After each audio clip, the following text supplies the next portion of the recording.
তোমার ব্যাপারে আমার পরিবারকে জানাইছিলাম, কিন্তু তোমার স্যালারি কথা শুনে রিজেক্ট করছে। আমার বউ, আমি পালবো, এতে তোমার পরিবারের এত অভিযোগ কেন? বুঝলাম না তো। তুমি কত টাকা স্যালারি পাও এতে আমার কোনো অভিযোগ নাই, কিন্তু তুমি যদি আমার পরিবারকে ম্যানেজ করতে পারো তাইলে তা আমার কোনো অসুবিধা নাই। কি আজব কথা রে! পরিবার তোমার, আর ম্যানেজ করবা আমি? কেন, তোমার কি কোনো মুখ নাই? তুমি কি ওনাদেরকে বুঝাইয়া বলতে পারো না? বারে, আমি কি সবাই কম বুঝাইছি নাকি?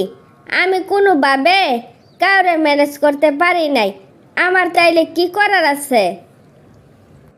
তুমি তাইলে কি বুঝাইতে চাইছো?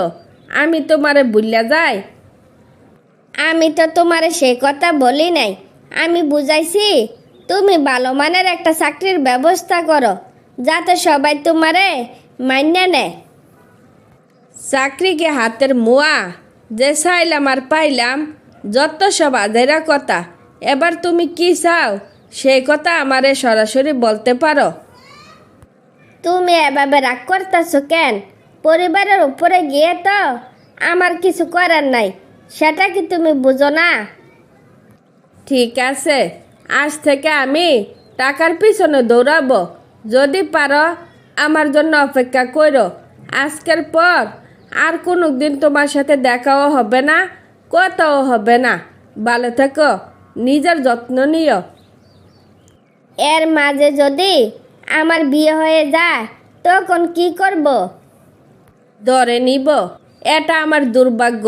তাই বলে তোমাকে অপরাধী ভাববো না। জানি না এই জীবনে তোমার সাথে আর দেখা হবে কি না। যতদিন বেঁচে থাকি মনে রাখবো তোমায়। রাফসানের কোনো খোঁজ খবর নাই। দেখতে দেখতে 8টি বছর কেটে গেল, এখনো কি তুই ওর জন্য অপেক্ষা করবি? ছোট্ট একটা ভুলের জন্য আমার 8টা বছর কেটে গেল। যদি দরকার হয় তাইলে সারা জীবন অপেক্ষা করব, তারপরেও ওর সাথে আমি চিট করতে পারবো না। তোর বাবা মার এদিকে বয়স হয়ে যাইতে আছে, ওনারা যদি মইরা যায় তখন তোর কি হইব তা কি বুঝস? শুন, বাবা মার দরকার ছিল টাকার, এই টাকার জন্য তো আমার জীবন থেকে 8টি বছর চলে গেল। কিন্তু ওই যদি কোনো দিনে ফিরে না আসে, আমি কিন্তু ওর সাথে বেমানি করতে পারবো না। ওই তোর সাথে যোগাযোগ করে না। তোর কিন্তু বয়স বাড়তাছে, সেদিকে কি তোর খেয়াল আছে? এখনো সময় আছে। বাবা মা বাচ্চা থাকতে সঠিক সিদ্ধান্ত নে। আমার সিদ্ধান্ত একটে, বাবা মা লোভ করছে, আর লোভের পাশ্চিত্র আমি করব। মাকে জানাইয়া দিস, অকারণে আমাকে যেন বিরক্ত না করে। মিলি, তোর জন্য একটা সুখবর আছে। বিরিয়ানি না খাওয়াইলে বলবো না। কি বিরিয়ানি খাওয়াবি? আগে বলো সুখবরটা কি, তারপর চিন্তা ভাবনা করব তোমাকে বিরিয়ানি খাওয়াবো কি খাওয়াবো না। গতদিন রাফসান অস্ট্রেলিয়া থেকে ফিরছে। আমাকে বলছে ওর বাবা মাকে নিয়ে কালকে এ বাড়িতে আসবে। কি এবার খুশি তো? তুমি জানলা কেমনে রাফসান যে অস্ট্রেলিয়া ছিল বা অস্ট্রেলিয়া থেকে দেশে ফিরছে? রাফসান তো প্রায় সময় আমার সাথে যোগাযোগ করতো, তোর খোঁজ খবর নিত। টাকার খবর লইতে গিয়া তোর খবর আর লইতে পারে নাই। এবার বুঝলি? যা বিরিয়ানি রান্না কর, আমি দুপুর আইসা খাবো। তোমাকে অবহেলা করার জন্য দুঃখিত। দিন শেষে বাসায় ফিরে একবার হলেও তোমার খোঁজখবর আমি নিতাম। বুকের ভিতর কষ্টের পাহাড় নিয়েছিলাম বিদায় আজকে এত টাকার মালিক হয়ে দেশে ফিরতে পারছি, যাতে তোমার বাবা মা আমাকে অ্যাভয়েড করতে না পারে। আমার বাবা মাও অনেক অনুতপ্ত হয়েছে, কিন্তু তোমার খোঁজখবর ছিল না বিদায় বলার আর সুযোগ পাইনি। দিন শেষে বুঝতে পারলাম আসলে টাকা দিয়ে সব কিছু হয় না। এবার চলো সবাই তোমার জন্য অপেক্ষা করতেছে। তারপর রাফসান আর মিলির বিয়ে হয়ে গেলে সবাই সুখে শান্তিতে বাকি জীবন অতিবাহিত করতে থাকে। নুরি, শুনলাম তোর বাবা মা নাকি অ্যাক্সিডেন্টে মারা গেছে। আমার একবার জানানোর প্রয়োজন মনে করলি না? আমার ফোন থাকলে তো তোর জানাইতাম। যুগটা ডিজিটাল, কিন্তু আমি এখনো অ্যানালগ যুগে পড়ে আছি। তা তো বুঝলাম, তো তুই এখন থাকস কোথায়? দিনকাল তোর কেমন কাটতাছে তা তো জানলাম না। আমার আবার দিনকাল মাসের 10 দিন থাকি খালার বাসায়, 10 দিন থাকি ফুফুর বাসায়, 10 দিন থাকি মামার বাসায়, ঘুরে ফিরে এই আত্মীয়র বাসা ওই আত্মীয়র বাসায় কোনো রকমে দিন কাটাই। তার মানে তোর স্থায়ী কোনো ঠিকানা নাই? তো তুই যে এই জনের বাসা থাকস ওই জনের বাসা থাকস, সবাই কি তোর সাথে ভালো ব্যবহার করে? নিজের ভাই আর ভাইয়ের বউ তো ভালো ব্যবহার করে না, তাইলে অন্যরা কেমনে ভালো ব্যবহার করবো ক? যার বাসা যায় তার বাসায় সারাদিন কাজ করে খাইতে হয়, শুধু বোনের বাসায় গেলে একটু শান্তিতে থাকতে পারি। এইভাবে এইজনের ওইজনের বাসা না থাকিয়া ভালো পাত্র পেলে বিয়ে করে ফেল।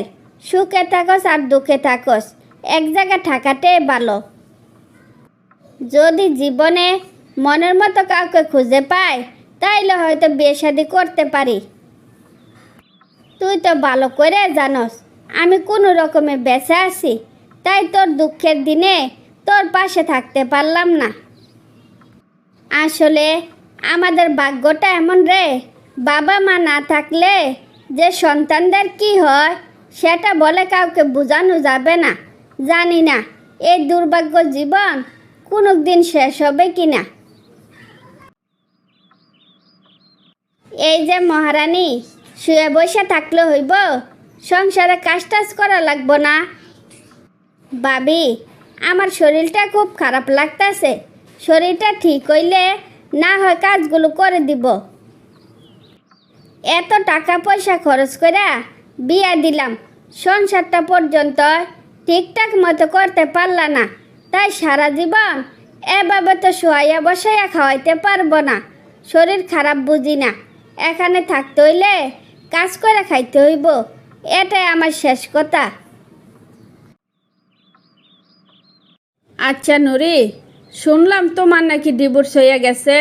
তুমি দেখতে এত সুন্দর, তাইলে তোমার জামাই তোমাকে সাইরা দিল কেন? আমার জামাই ছাড়ে নাই, আমি জামাইরে ডিভোর্স দিয়ে দিছি। যার মনে আমার জায়গা নাই তার কাছে পরে থাকার কোনো মানে নাই, তাই নিজের থেকে চলে আইছি। তোমারে আমি যত দূর চিনি তুমি তো এরকম মেয়ে না। সবাই তো তোমাকে অপরাধী বলে। আসল কাহিনীটা কি আমি জানতে পারি? তাইলে শোনো, আমার গুণধর জামাই এক মধ্যবয়সী নারীর প্রেমে পড়ছে। শুধু প্রেমে পড়ে নাই, ওই নারীকে বিয়েও করছে। এবার বলো, তার ডিভোর্স দেওয়াটা কি আমার ভুল হয়েছে? না, মোটেও ভুল হয় নাই। আমার মতে তুমি ঠিক কাজ করছো। সতীনের সংসার করার চাইতে একলা থাকা ভালো। তোমার যদি কোনো আপত্তি না থাকে আমি তোমাকে বিয়ে করতে চাই। তোমাকে বিয়ে করতে আমার 100% আপত্তি আছে। আমি দ্বিতীয়বার বিয়ে করে আর ভুল করতে চাই না। সবার অবহেলা সহ্য করে কোনো রকমে মরতে পারলে বাঁচি। তোমারে আমি এটুকু নিশ্চয়তা দিতে পারি, আমি যদি তোমাকে লাইফ পার্টনার করি কোনো দিনও তোমাকে অবহেলা করব না। প্লিজ তুমি না করো না। কি রে নুরি, বিয়ে করে যে শ্বশুর বাড়ি গেলি, বাচ্চা আসোস নাকি মরে গেছস? তার কোনো খোঁজখবর কি কাউরে দেওয়া লাগে না? শ্বশুর বাড়িতে ছেলে মেয়ে নিয়ে খুব ভালো আছি। সুখের জায়গায় ছেড়ে দুঃখের জায়গায় কে আসতে চায় বল? তোর কথা শুনে খুব খুশি হইলাম। তোর আর আশা লাগবো না, তুই যে ভালো আছস তাতে আমি খুশি। তো তোর শাশুড়ি কি তোরে মাইনা নিছে? শাশুড়ি মাঝে মাঝে খোসা মেরে কথা বলে, কিন্তু পিয়াস আমার এত কেয়ার করে, ওর সান্ত্বনার বাণী শুনলে শাশুড়ি কথা কিছুই মনে হয় না। তো আমার জীবনে যে এত সুখ লেখা ছিল তা কোনোদিনও ভাবি নাই।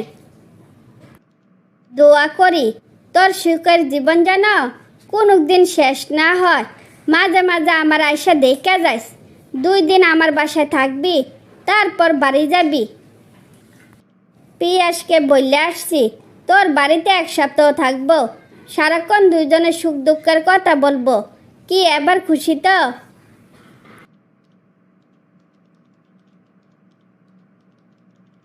তারপর নূরের দুঃখের দিন শেষ হলে সুখে শান্তিতে বাকি জীবন অতিবাহিত করতে থাকে।